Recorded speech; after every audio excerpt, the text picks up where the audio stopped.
오늘 우리 함께 읽으실 말씀은 여호수아서 6장 15절에서 21절까지의 말씀입니다. 여호수아 6장 15절부터 21절까지의 말씀,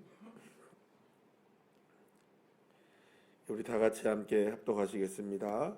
일곱째 날 새벽에 그들이 일찍이 일어나서 전과 같은 방식으로 그 성을 7번 도니 그 성을 7번 돌기는 그날뿐이었더라.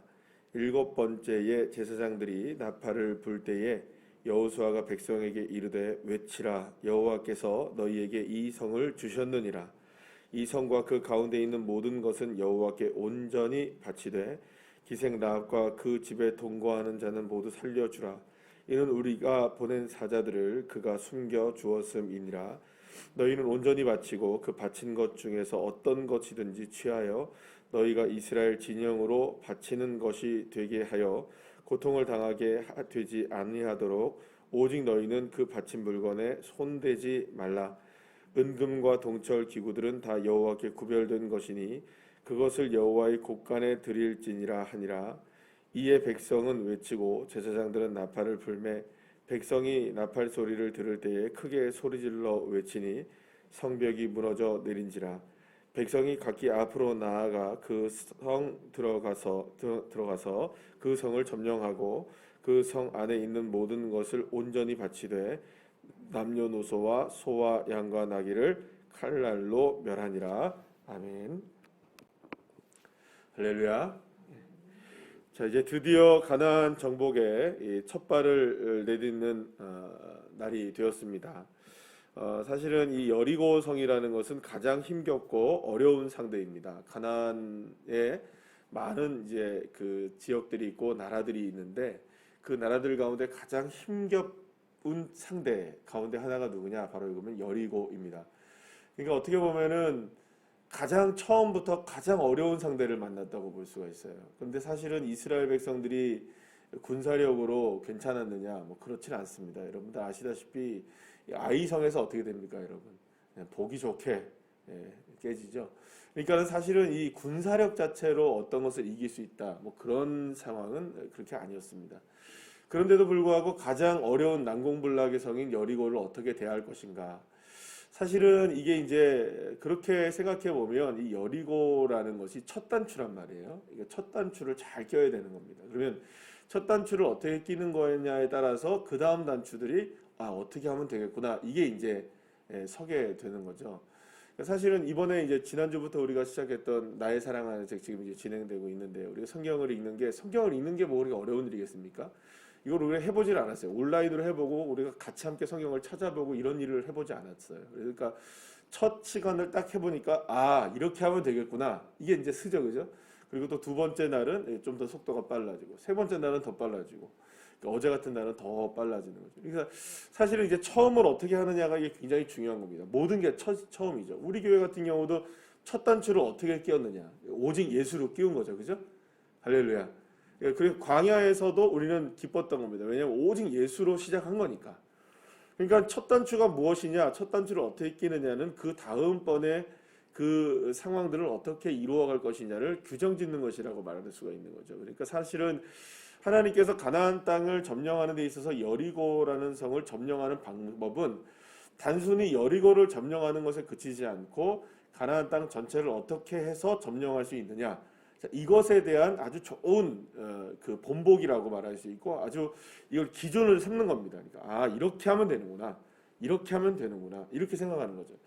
제가 어제 이제 말씀드린 것처럼 이런 말씀을 드렸잖아요. 어제 새벽 예배 때 우리 함께 말씀 나누면서 이스라엘 백성들이 6일 동안 그 여리고를 한 바퀴씩 돌잖아요. 한 바퀴씩 돌 때마다 다시 어디로 돌아옵니까? 자기의 출발점인 그 자리로 돌아오잖아요. 그러니까 출발점이 길갈이었단 말이에요. 길갈에서 날마다 출발하고 다시 진영으로 다시 길갈로 돌아오고 이랬단 말이에요. 그럼 길갈에 무엇이 세워져 있죠? 나가면서 기념비를 보고 돌아오면서 뭘 보고 또 기념비를 보는 거예요. 그러니까 뭡니까? 이 가나안 땅에 첫 발을 내딛었을 때의 그 첫 발은 어떻게 내딛게 되었느냐요? 오직 여호와 하나님이 함께 하심으로, 여호와 하나님의 강하신 팔로, 할렐루야, 손으로 역사하신 것이라는 사실이 자신들에게 체험되어졌기 때문에 이렇게 하면 되는구나, 뭐 우리가 이렇게 한 바퀴를 쭉 돌면서 때로는 야 이게 무너질까 의심이 들기도 하고 자 이게 진짜 될까 그런 마음이 들기도 하다가도 다시 제자리로 돌아오면 어떻습니까? 아 이게 우리가 하나님의 강한 팔을 의지해야지 이렇게 될 수 있는 거잖아요. 그러니까 마찬가지로 여리고성을 무너뜨리는 이 방식이 사실은 가나안을 정복하는 방식인 겁니다. 그러면 여리고를 무너뜨리는 방식이 뭐냐? 오직 순종이죠.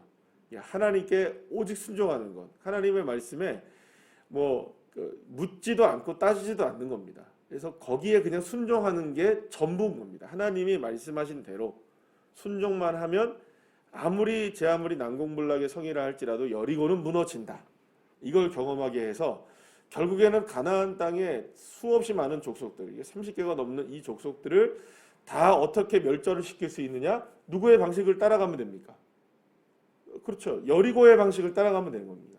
여리고의 방법을 따라서 그대로 무엇만 하면 되는 걸까요? 하나님의 말씀에 순종만 하면 되는 거죠.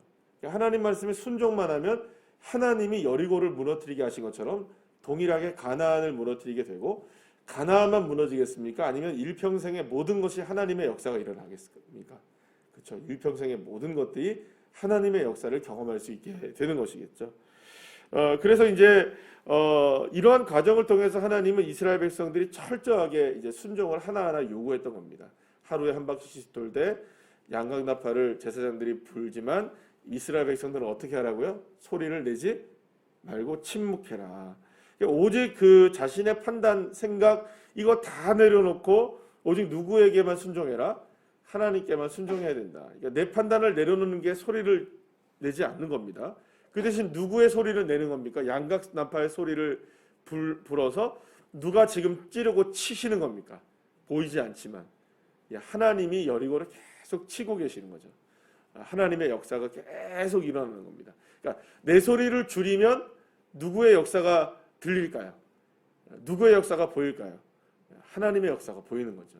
자, 그렇게 해서 이제 그 이스라엘 백성들이 여리고를 이제 점령하게 되는 겁니다. 자, 그리고 오늘 본문에서 보시게 되면 드디어 그 일곱째 날이 되어서 일곱째 날은 몇 바퀴를 돌죠? 총 7바퀴를 도는데 7바퀴를 돈 다음에 다 어떻게 합니까? 마지막에 자, 여러분 보세요. 7바퀴를 하루에 7바퀴를 돈다는 건 엄청난 일이죠. 그것도. 근데 7바퀴는 얼마나 힘들었겠어요. 그러니까 그 7바퀴를 다 돈 다음에 어떻게 하는 겁니까? 그때까지 무너집니까? 안 무너집니까? 안 무너져요. 자, 양각나팔 소리가 7번이 울려요. 그리고 난 다음에 어떻게 합니까? 백성들이 소리를 와 지르는 거예요. 자, 그때까지 무너집니까? 안 무너집니까? 안 무너지는 거예요. 그러니까 소리를 지를 때까지 안 무너지는 거예요. 그 전까지는. 그러나 소리를 지르고 양각나팔 소리가 들리고 소리가 냈을 때 그때서야 비로소 어떻게 됩니까?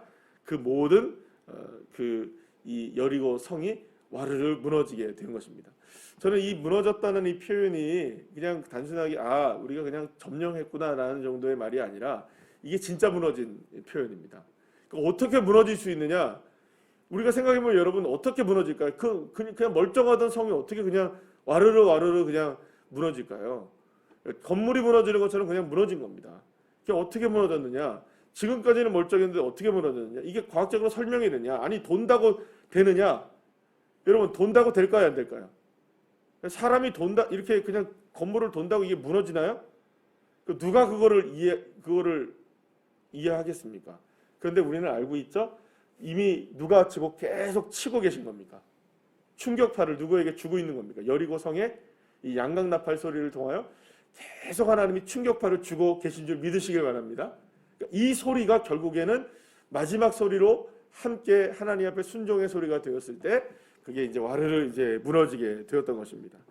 자, 그러니까 결국에는 여러분 어떻게 해서 그 여리고가 무너졌느냐? 딱 하나입니다. 가장 강력한 무기 그리고 가장 강력한 방어 체계 이게 뭘까요 도대체? 이게 뭐냐 하면 결국에는 순종으로 무너지고 순종으로 방어할 수 있는 거죠.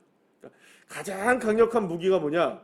우리 인생에 있어서 가장 강력한 무기가 뭐냐? 우리 인생을 가장 강력하게 보호할 수 있는 것도 뭐냐? 이거 딱 하나입니다. 하나님 말씀에 순종하는 것이죠. 그런데 그냥 순종이 아닙니다. 오늘 본문에 보시면 3번이나 그 말이 나와요. 오늘 보시면 온전히 바치되라는 말이 나오죠. 자, 17절에도 나오고 18절에도 나오고 또 어디 나옵니까? 21절 마지막에 온전히 바치되 이런 말이 나와요. 그러면 그냥 바치는 게 아니라 어떻게 바치라는 겁니까? 어떻게 순종하라는 겁니까? 어떻게 따르라는 걸까요? 온전히 따르라는 겁니다. 그러니까 여기에서 이 온전히 따르라는 말의 이 히브리어 말을 뜻을 찾아보니까 이런 의미는 뭐냐면 모든 결정권을 하나님께 넘긴다는 의미가 있는 거예요. 그러니까 온전히 바친다는 것은 모든 결정은 누가 하는 겁니까? 그러니까 내가 하는 게 아닙니다. 하나님이 온전히 결정을 하시는 겁니다. 그러니까 온전히 바치라는 겁니다. 그러니까 하나님의 결정에 나를 온전히 다 바치는 거죠. 이게 순종입니다, 여러분. 그리고 이 순종이 가장 강력한 공격의 무기가 되고 우리의 삶을 가장 강력하게 보호할 수 있는 보호막이 될 수 있는 것이죠. 그러니까 이게 온전하지 않으면 어떻게 될까요? 이게 무너지는 겁니다. 자, 그러면 여리고 성에서 이스라엘 백성들은 무너지기 전까지는 온전했죠. 그러니까 무너뜨릴 그때까지는 온전했습니까? 안 온전했습니까? 순종이 온전했나요? 안 온전했나요? 숙제 내고 뭐 퀴즈 내는 거 아닌데 온전했나요? 아닌가요? 온전했어요. 온전했으니까 무너졌죠. 예, 제가 무슨 뭐 여러분들 함정 만들어 놓는 게 아니고요. 여러분들한테 여리고 무너뜨렸다고 그러는 거 아닙니다. 지금 뭐라고 하는 거 아니고. 자, 다시 한번요. 여리고가 무너졌어요. 지금. 그러면 온전했기 때문에 무너졌나요? 온전하지 않았는데도 무너진 건가요? 당연히 온전했으니 무너진 거죠. 아멘이시죠? 그러니까 온전하게 바쳤기 때문에 무너진 겁니다. 자, 그러면 여러분 보세요. 거기까지는 괜찮았어요. 온전하니까 무너진 거예요. 그런데 우리가 다음번에 또 우리가 찾아보게 될, 읽게 될 하나의 일이 나오죠. 어떤 일이 나옵니까? 아이성은 무너뜨렸습니까? 못 무너뜨렸습니까? 실패했잖아요. 그럼 왜 실패했나요? 지금 얘기했잖아요. 온전했나요? 안 온전했나요? 온전 안 했잖아요. 누가 문제를 일으켰습니까? 아간이라는 사람이 결국 문제를 일으켰잖아요. 그러니까 이 말이 무슨 말이냐면 온전하면 무너집니다. 온전하면 여리고도 무너뜨릴 수 있어요. 그런데 온전하지 않으면 아이성도 실패하는 겁니다.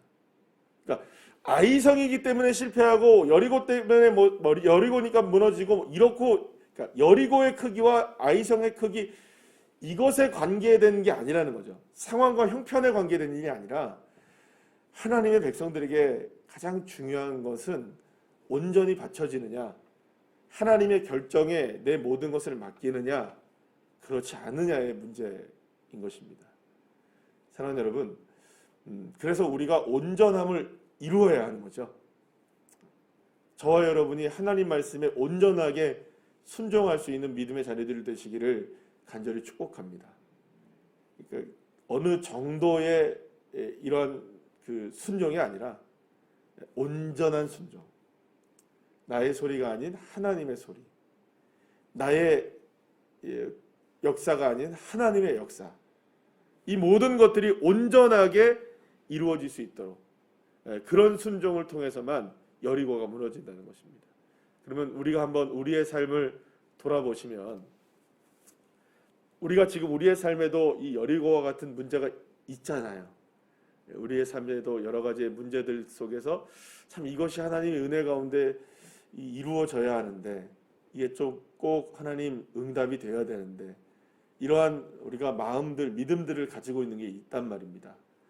그러면 이것을 우리가 점검해 봅니다. 행여나 우리의 삶에 하나님이 원하시는 그 온전함이 무엇일까? 하나님께 온전히 바쳐야 하는 것이 무엇일까? 하나님께 모든 결정권들을 넘겨줘야 하는 것은 무엇일까? 여러분 우리가 이것을 점검해 나가는 게 신앙입니다. 만약에 내가 지금 온전하지 못한 것이 있는 것을 깨닫는 것이 은혜죠. 여러분, 내가 온전하게 뭔가를 하고 있어라는 것을 밝히는 게 중요한 게 아니라 온전하지 못한 것이 무엇인지를 깨닫는 게 중요한 겁니다. 내가 이게 온전하지 못했구나. 여러분 신앙이라는 건 어떻게 보면 그런 과정들이죠. 내가 지금 하고 있는 것을 자랑하는 것이 아니라 내가 지금 못하고 있는 것에 대한 겸손함. 그래서 내가 이거는 내가 못했었구나. 내가 이 부분을 내가 주님 앞에 온전하게 드려야 되는 부분이구나. 온전하게 하나님 앞에 바쳐야 되는 부분이구나.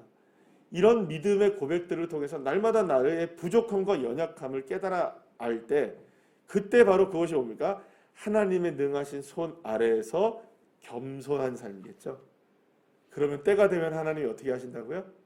높여 주시는 것입니다. 오늘 우리에게 주님께서 다가오셔서 저와 여러분에게 어떤 부분을 말씀하시겠죠. 또 우리의 마음에 감동을 주시겠죠. 우리가 여러분들 묵상하실 때 주님, 그렇다면 나는 무엇이 온전하지 못할까요? 내가 여전히 부족한 건 무엇일까요? 내가 하나님의 결정에 모든 것을 다 드리지 못하는 것은 무엇일까요? 그것이 무엇이든 주님, 내가 그것을 깨닫게 된다면 주님 앞에 온전히 바쳐질 수 있도록 순종할 수 있는 삶이 되길 원합니다. 그럴 때 하나님은 우리의 삶의 난공불락의 성 여리고성이라 할지라도 그것을 돌 위에 돌 하나도 남김없이 무너뜨리게 하시는 하나님의 역사를 또 허락해 주실 줄로 믿습니다. 다 같이 기도하시겠습니다.